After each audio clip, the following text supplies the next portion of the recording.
Hello, friends. I've often stated that the goal of providing good care to our loved ones who are living with Alzheimer's disease or another form of dementia is to provide them with just two things: safety and contentment. And today we're going to talk about safety. Hello, I'm Dr. Renee Harmon. I'm the author of Surfing the Waves of Alzheimer's. It's a memoir about my husband Harvey and his time with younger onset Alzheimer's disease. In the book, I discuss three specific safety issues: driving, wandering, and financial issues. I've also written blog posts about those three particular issues, and I'll provide a link in the description of today's video to those three blog posts. But today we're talking about broader other issues related to safety. And to do that, I'm going to structure this around using our five senses. I found this technique in a pamphlet by the National Institutes on Aging. So under sight, Alzheimer's disease affects sight in a few ways. It first affects the visual spatial ability, and this is mainly in depth perception. So you can see if your depth perception is off, you're going to be at a higher risk of falling. That's if you can't judge the height of a curb or stairs, or even the height of a small throw rug. There's also a diminishment of peripheral vision, so that clutter in a house or a small animal underfoot or even just furniture may not be seen because it's out of their peripheral vision and can also lead to falls. There can be visual misperception where what they see is not actually what is. So for example, a black doormat might look like a hole to them, and they might avoid walking on that doormat. And then they can misperceive what they see in the mirror, so that their own reflection is not perceived as themselves, but as a threatening stranger. Hearing. So we know that hearing can diminish with age, but there's no particular hearing loss associated with Alzheimer's disease or other dementias in particular. But what I'm thinking about here are judgment errors are misperception errors, where the person living with Alzheimer's disease doesn't understand what they're hearing. I'm thinking a loud kettle whistle or an alarm or even a weather alarm. You know how loud those sirens can be. And if a person doesn't understand what that loud noise is, they might rush outside right into the arms of a thunderstorm. Touch.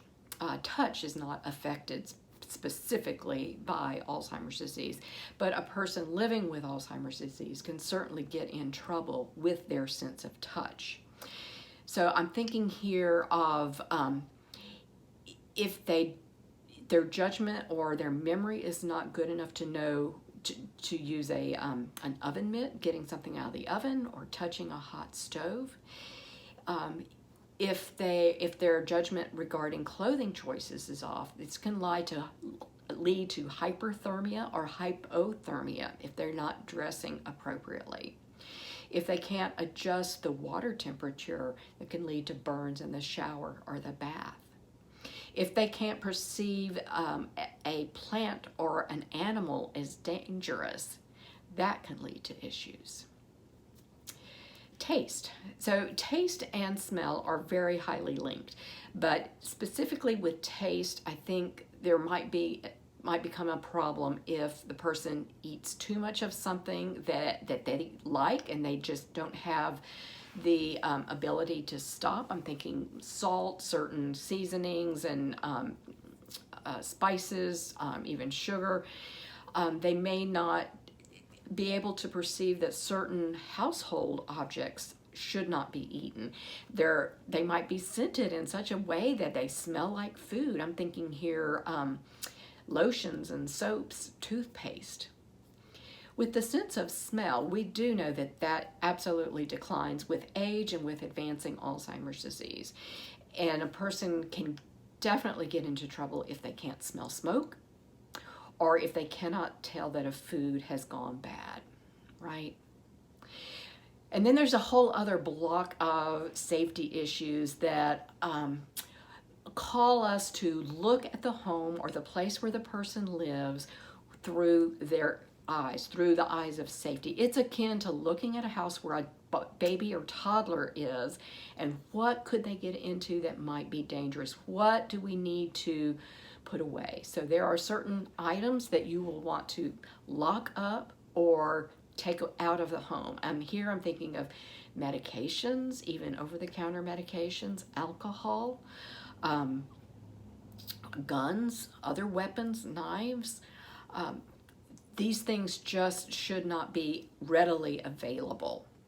You might also consider putting child-proof materials on door handles or stove knobs or the electric outlets.